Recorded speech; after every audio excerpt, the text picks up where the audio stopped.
Hello friends, this is Priyanka. Welcome to learning classes with Priyanka. Friends देखिए, exams चल रहे हैं बीएड वालों के भी और एमएड वालों के भी।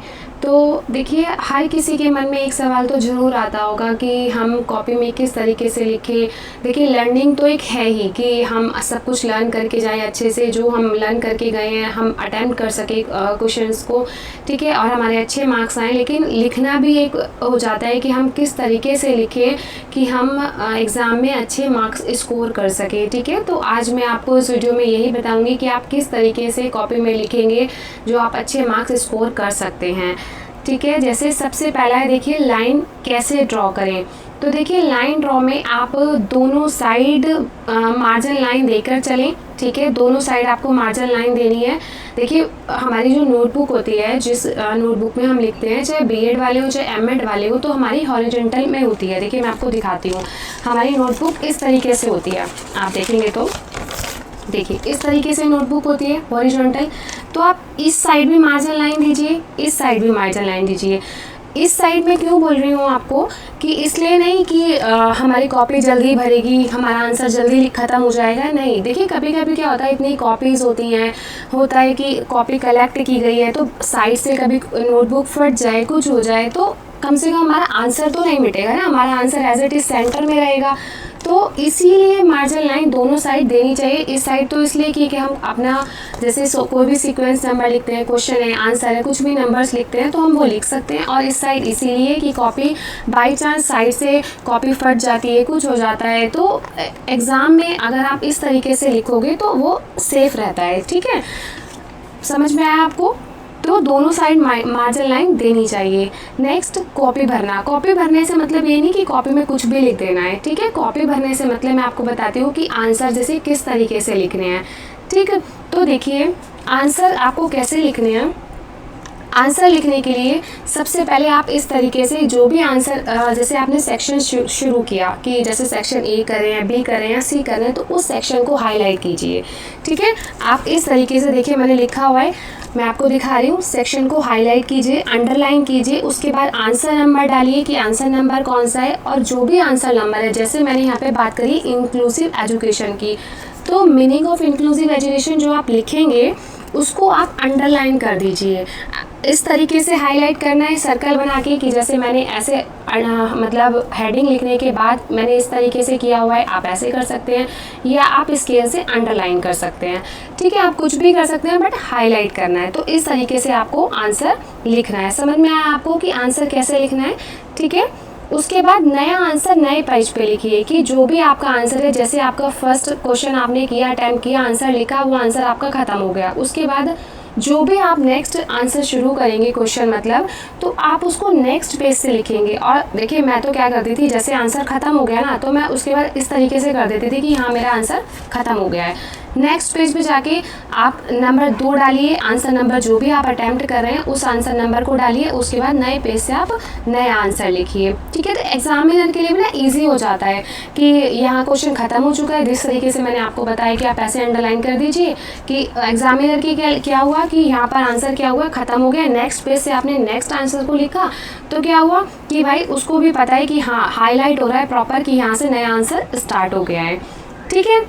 नेक्स्ट, हर आंसर का फ्लो चार्ट बनाइए।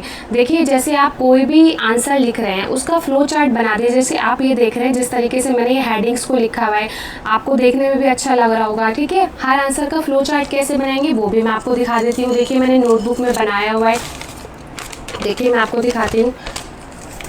इस तरीके से आप फ्लो चार्ट बनाइए, ठीक है। जैसे यहाँ भी मैं आपको बता देती हूँ, जैसे आपने इंक्लूसिव एजुकेशन के बारे में मैंने लिखा हुआ है, आपने हेडिंग डाली इंक्लूसिव एजुकेशन, ठीक है। इस तरीके से आप हेडिंग डालेंगे इंक्लूसिव एजुकेशन। आप हेडिंग के बाद आप इसका मीनिंग लिखेंगे। मीनिंग लिखने के बाद आपने इसकी कैरेक्टरिस्टिक्स पूछी गई हैं आपसे, या इसका नेचर पूछा गया, नेचर और कैरेक्टरिस्टिक्स एक ही होती हैं, या इसका स्कोप कुछ भी पूछा गया है, इसके प्रिंसिपल्स पूछे गए हैं, आप कुछ भी पूछा गया है, तो आप उसका फ्लो चार्ट बनाइए, ठीक है। जैसे अगर उसके प्रिंसिपल पूछे हैं तो यहाँ सर्कल बना के आप सेंटर में लिख देंगे प्रिंसिपल। उसके बाद इस तरीके से ऐसे जितने भी हेडिंग्स होंगी इसकी आप हेडिंग्स को हाईलाइट करेंगे फ्लो चार्ट के थ्रू, ठीक है।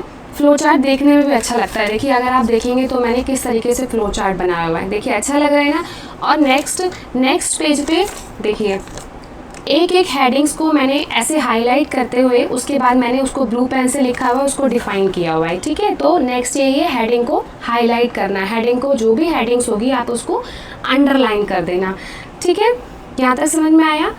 फिर नेक्स्ट इज आंसर लिखने के लिए बॉल पेन का यूज़ करें। देखिए आंसर को बॉल पेन से क्यों बोला मैंने कि जेल पेन यूज़ मत कीजिएगा। जेल पेन क्या होता है, उसकी जो इंक होती है ना वो फैल जाती है और वो ना अच्छा भी नहीं लगता देखने में। बॉल पेन से राइटिंग भी अच्छी आती है, तो आप आंसर को लिखने के लिए बॉल पेन का यूज़ करें, ठीक है। नेक्स्ट इज हेडिंग को हाईलाइट करें। अभी मैंने बताया आपको कि जो भी हेडिंग आप डाल रहे हैं एक तो उसको ब्लैक पेन से लिखें कि हेडिंग के लिए ब्लैक पेन का यूज़ करें, ब्लैक पेन से हेडिंग डालें। और हेडिंग्स को जैसे अभी हमने डाला मीनिंग ऑफ इंक्लूसिव एजुकेशन, ठीक है, ये हमारी हेडिंग है। इसको मैंने ब्लैक पेन से लिखा, ब्लैक पेन से लिखने के बाद हम इसको इस तरीके से हाईलाइट कर देंगे। या तो मैं तो कभी कभी ऐसे भी कर देती थी क्योंकि कभी क्या टाइम नहीं होता, तो मैं इस तरीके से कर देती थी कि वो हाईलाइट तो हो ही रहा है, चाहे आप अंडरलाइन कर रहे हो चाहे आप इस तरीके से सर्कल बना रहे हो हाफ, ठीक है।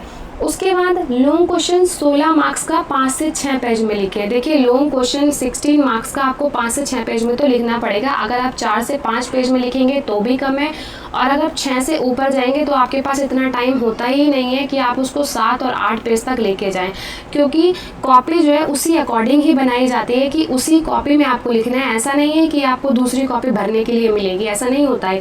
जो कॉपी आपको एक मिली आपको उसी कॉपी में लिखना है, तो चाहे लॉन्ग क्वेश्चन हो, शॉर्ट हो या वेरी शॉर्ट हो, सब एक ही कॉपी में लिखने हैं, तो ठीक है।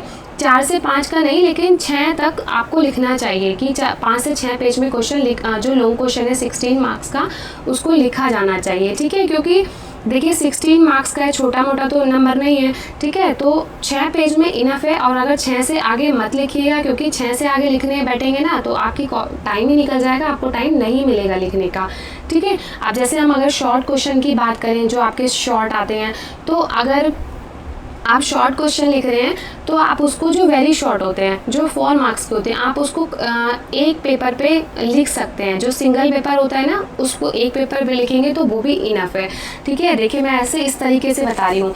हम इसको, जैसे ये हमारी नोटबुक है, देखिए ऐसे हमें नोटबुक मिलती है, पहले हम एंट्री फिल करते हैं, फिर नेक्स्ट पेज पे हम काम करना शुरू करते हैं। तो ये एक पेपर है हमारा, जब हम इसको ऐसे पलटेंगे तो ये हमारा सेकंड पेपर है, ठीक है। ये हमारा दूसरा पेपर गिना जाएगा, ठीक है। समझ में आया आपको?